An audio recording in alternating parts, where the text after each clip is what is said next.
Hello everyone, welcome back to Easy Neuro channel. Today we will be discussing about the neuroglia in the central nervous system. So we will be discussing the different types of glial cells in the central nervous system and also their functions. So let's start. So as you must have remembered in the previous video we discussed that there are four types of glial cells in the central nervous system, which are the astrocytes, oligodendrocytes, ependymal cells and the microglia. So let's start with the astrocytes first. So the astrocytes are star-shaped cells that give off a number of processes. Okay, so primarily they are star-shaped cells and they also give a lot of processes. And there are mainly two types of astrocytes that are found: the fibrous astrocytes and protoplasmic astrocytes. Okay. The fibrous astrocytes are usually found more in the white matter, okay, so there are more basically the axonal parts basically, and they also have thin processes. On the other hand, the protoplasmic astrocytes are actually found in the gray matter, which are basically where the more the neuronal bodies are, and they have thicker processes.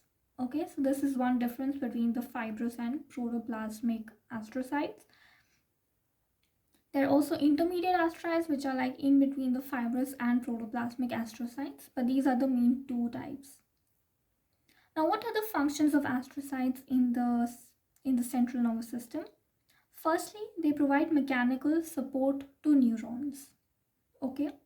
Secondly, they also serve as neuronal insulators. So that helps in basically proper neuronal signaling, faster communication between the neurons.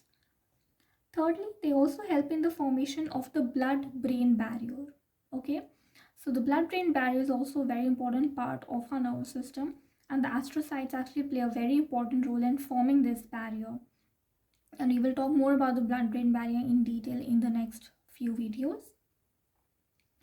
After that, the astrocytes are also very important for maintaining a suitable metabolic environment for the neurons. Okay, and lastly, also for repairing any damaged areas in the nervous system. So if there is any kind of damage, any injury which happens in the nervous system, astrocytes also help in repairing these damaged cells or tissues. Okay, so this was about the astrocytes. So some basic information about what they are and what are their functions.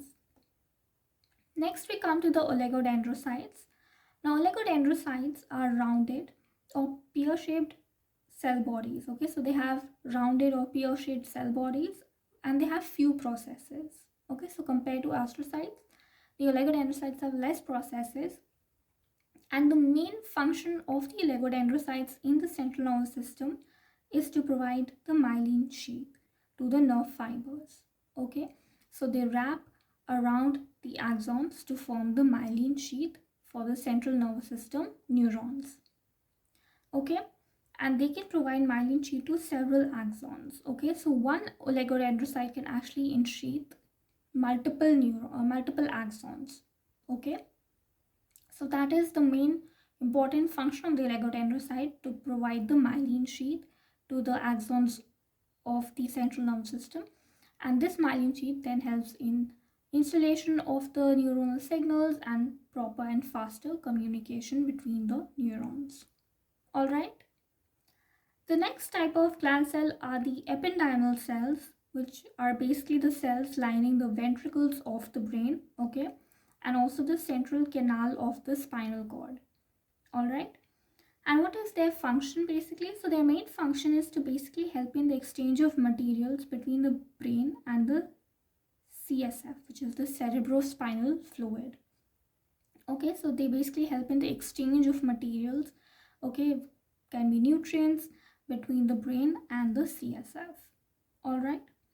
Apart from that, there are specialized ependymal cells in the choroid plexus which secrete CSF. Okay, so a special type of ependymal cells also form the CSF basically in the choroid plexus. We will also look into much detail about how the CSF is formed and what it actually contains in the next videos. But this is about the ependymal cells, that they form the CSF and also help in exchanging of materials between the brain and the CSF. All right. And lastly, in the CNS, we have the microglia. Again, very important glial cells, and they're also the smallest glial cells in the brain. All right. In structurally, they basically have cell body which is flattened. Okay, they have short processes, and these are the only these are the only glial cells which are mesodermal origin. Okay, so the microglia are mesodermal origin. They arise from the mesoderm. All right, and they are usually found in more number in the gray matter than the white matter. All right. And so what are their functions now? Their main functions is basically that they act as phagocytes. Okay, so they help in basically removing any kind of waste materials. They help in engulfing these waste materials. Okay, so they basically act as phagocytes, or you can say also act as macrophages by engulfing and destroying any unwanted material. All right, and they also help in, and they also basically activated after any damage to the nervous system. So if there is any kind of injury or infection, these microglia get activated, and then they help in removing these unwanted materials, okay, from the nervous system. So help in protecting the neurons then. All right, so these are the different glial cells in the CNS. So there are some features and their functions. Okay, in the next video, we will be discussing that what are the glial cells in the peripheral nervous system. Till then, thank you very much for watching and see you next time.